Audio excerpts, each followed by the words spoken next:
Hello, my beautiful friends, and welcome back to Enabendi, or welcome if you're new here. Today, we're going to focus on having our hip flexors strong and flexible. It's going to be a short routine for beginners. Let's get into it.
Thank you so much for stretching with me today. I hope this video was helpful. I hope you learned something and will practice these exercises later on your own time.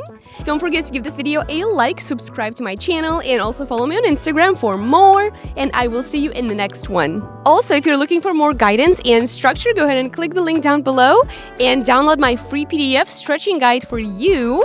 It has images and progression photos to hit all the parts of our bodies to be more flexible from beginner to intermediate and advanced.